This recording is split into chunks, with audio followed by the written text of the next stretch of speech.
That sounds awesome. But yeah, seriously though, how y'all been? How's y'all weeks been? This nigga about to get fired.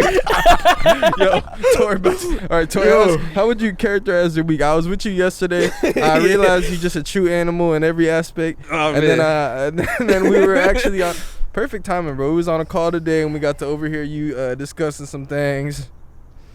Life is crazy. Yeah, where's your headspace at? You're locked in on photography. Yeah. You're booking clients all the time. Yeah. But at the same time, you're also a businessman. You work insurance. You get your bread. Yeah. You be doing your shit, which is a whole career in itself. Yeah. But you are a creative, so you're nonstop creating, working with people, making your bread. And now you got this little toss up, which I think a lot of people can also relate to too. Exactly. Because niggas is working their day job and doing their little side shit. The fucked up part for this guy is his day job is a full-on fucking career. Yeah, that is no joke. Yeah, that shit's cool. That But is no, no honestly, joke. like that shit used to fuck me up, bro. Like having to split the two, because I used to feel like business cannot mix with creativity. So like, You know what my LLC is called? Hmm. Business and Creativity. No, it's not. Yeah. That's pretty dope. Thank you. Yeah, I don't believe him though. Business. Did you actually spell out business or did you write business? I think you have to change it now. Please don't make a mockery of my business. Please don't make a mockery of the Business and Creativity LLC. You just said But business. Instead of and, it's N. Business and so is it business in creative? Either So way, you bro, just go not on, go gonna on with say your shit. and. No, go ahead. But yeah, no. Just like it used to mess me up, like kind of like splitting psyches in that way, like thinking like I have to be either all business or I have to be all creative.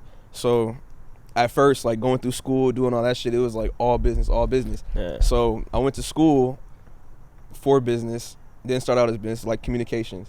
Cool, went to business, got out of it, then graduated the most confused I've ever been in life, right? Yeah, he was acting hella weird. Yeah, Yeah. just like graduation was like a weird ass time, right? Ended up now just getting like a job, which is great, right? But like even going into it, like when I was in the orientation, like 2 years ago, I was looking at people's faces and I could just tell like if you went into a certain job like without a soul or like without knowing like a little ounce of who you are of like or what you could do, you know, capability wise, like you're gonna get fucked. Remember Remember you told me some shit on that trip. Yeah, about so they asked where it you was be it at. was an exercise and we had to draw a shield and it was like in each shield it had like a different representation of who you are. So one was like where you're from, one is where you see yourself in 5 years, another one maybe like 10 years or like where you're at now, some shit like that, right? And people were really putting like drawing themselves at a desk saying like, oh yeah, I'll be working here in 5 years and like this is my shit. And I was just thinking in my head like, yo, that's fucked. like I had on mine like more love and more money. Like I was just like, that's pretty much all I want. Like LA, like and I do more that insurance. shit. Yeah. Yeah, so ended up there, but like I kind of knew going in, like I'm not gonna stay here long. So now like I was already kind of like mentally checked out, right? Checked out. Started work, learned a lot very fast, right? Didn't learn that much. Yeah, I learned a lot. It was cool. It was fun. You Sitting took in the meetings. gems. Yeah, take the gyms. Like it was a whole experience, and then I started getting more into the creativity side. So like I was going to work, and then after going to the studio, like to like record with y'all motherfuckers till like 2 o'clock, 3 o'clock in the morning. Making hits. Yeah, going back to work the next day. Like, studio, bro, I was at 20 work deep. sleep. You was at work sleeping? Yo, that's bro. actually fucked because we done them studio sessions like 3 a.m. Yeah. 2 a.m. I remember. And I we're forgot drunk. about that. Bro, and he'd be Yeah. like, yo, I'm gonna leave early. I'll pull through, but I'm gonna leave early. This nigga wouldn't leave early. It's 2 a.m. This was barely dipping. Bro, his idea was leaving early was like when everyone starts dapping up and like chills and bullshits. Now he's actually gonna dap up like, all right, I'm gonna head out now. Yeah, It's like 2 a.m. He'd be the first one to leave, but still, like, it was still late as hell. Let me tell you, it was probably like 1 to 2. It was like Yeah. what Yeah, I'm trying to be more. more good about it, but like that was a crazy time because it was like, okay, now I'm getting more into the creativity side, which is something that I had like kind of shut down for a little bit because like I said, I was like either all business or all creativity, so I saw like little glimpses of it. So like in school I'll like doodle, so that's why you saw me doodling the other day. Yeah. Or I'll just do like random shit, so then I'm kind of like getting more back into that side, so now Just it's drawing like dicks. no Artiste. Yeah, he was one of them kids just drawing dicks on the paper all day. nah. He'd be the I knew some kids that were With like the they were details? pros. Yeah, they would do too much. the Michelangelo of dick drawings. Yeah. Tory Lampkin. Yeah, nah. But yeah, so like kind of getting more into creativity side, and then like every day, like every week we was like shooting something, you know, or every day we was really like, you know, shooting in the den, you know what I'm saying? That was a whole crazy thing. So then it's like, okay, then COVID hit, You know, so now it's like lockdown, you at home, back on all business. But it's like, no, I gotta honor the creativity because the creativity is feeding me more than like something I know I could do. You feel me? Like I know I could do that, but I'm tapping into something that's bigger than what I can even perceive or like see. So it's like I gotta kind of follow that, like, and I'm choosing to follow that. So now it's like, okay, I want to dive in with the creativity. Creative struggles. Right.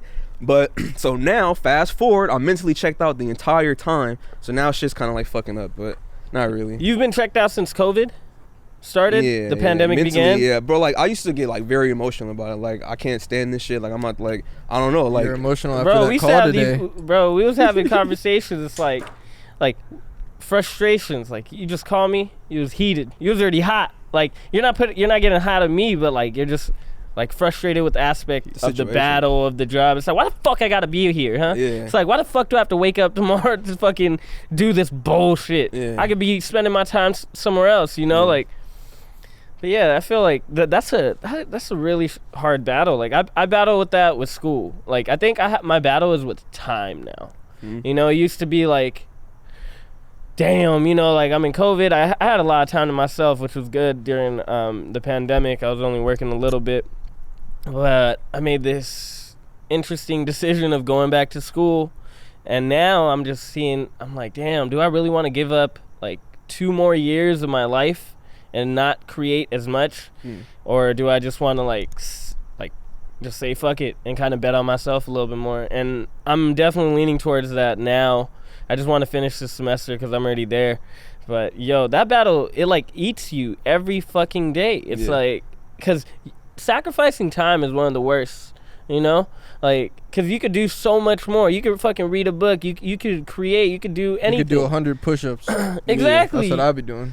Your routine changes significantly, you know? Like, I don't know. I feel like that is a battle that a lot of people go with. And especially in, like, your case, because since it is a job that's a career, and that's fucked. Yeah. And it's like people, it's really easy to get comfortable with those jobs, you know? Like I don't want to get comfortable with that shit. I don't want to fucking just wear the shirts and hi, how you doing? How's your kids? Like, tell me about you. Like it's like I don't want to tell you about my kids when I have them. You know? No, I'm just not really like, that's not really my culture that like I kind of want to, you know what I'm saying, I really want to get into. I learned what I learned. I feel like at this point it's just gonna be repetitive, like the same shit over and over and over again. It's not gonna stop. So it's like, okay, I'm done here. I gotta grow somewhere else now and like really expand more than just like, you know. Bro, definitely. We have a great core. You know what I'm saying? Like we think about it all. It's like I don't know if y'all think about it, but like what we doing, bro, it's not even like, it's so grassroots. You feel me? Like. And that's what's so beautiful about it. We've been talking about it for a minute. Before the pod even started, we always talk about this shit. Like, bigger picture shit.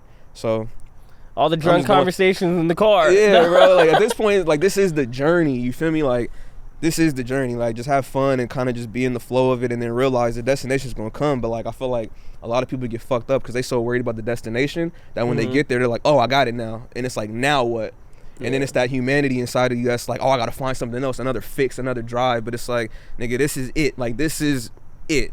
Us breathing, us sitting here, drinking White Claws, chilling, doing push-ups. Like, push-ups. This is it. You feel me? Like, there's no other. This is it. You're gonna be in a nice car, nice house. This is it though. Like, this is the core of it. Like, do you have people around you that like give a fuck about you? Like, that's more important than just like, I got 7 houses. Like, all right, but if you died 7 houses are cool too though. But if you passed out in one of them 7 houses, could you call somebody to be like, come pick, like, you know what I'm saying? Like, that type of shit. So it's like, if you were to go to like an extreme, right? Like, you're just 7 houses with no loved ones or something, you know what I'm saying? But empty. Like, all the stuff in the world, but still empty. Like, you still looking for something, but there's nothing to look for. Like, there's really nothing to look for. I feel like that is a pit. Like, especially the thing that you mentioned is like, a lot of people look at the end destination, and like, I feel like I've struggled with just like, what is going to be the outcome? What is going to be the outcome? You know, it's like you're constantly thinking about it. The outcome got to be income. You know, remember that. Remember that. But yeah, it's a really like frustrating thing to just go through, you know, because you don't know what it's going to be, but that's the part of life. It's a process. It's never ending, you know. And you find your little joys, and I feel like it's kind of fun, and it has highs, it has lows, but I don't know. You just gotta keep having something that drives you. 2 words for y'all boys. Oh my god. Big joys and big toys. Yeah. That's what we after. Exactly. Simple Bro, as that. yo, one lip popping at the bottom of the ski mask is so fucking funny. Look, man.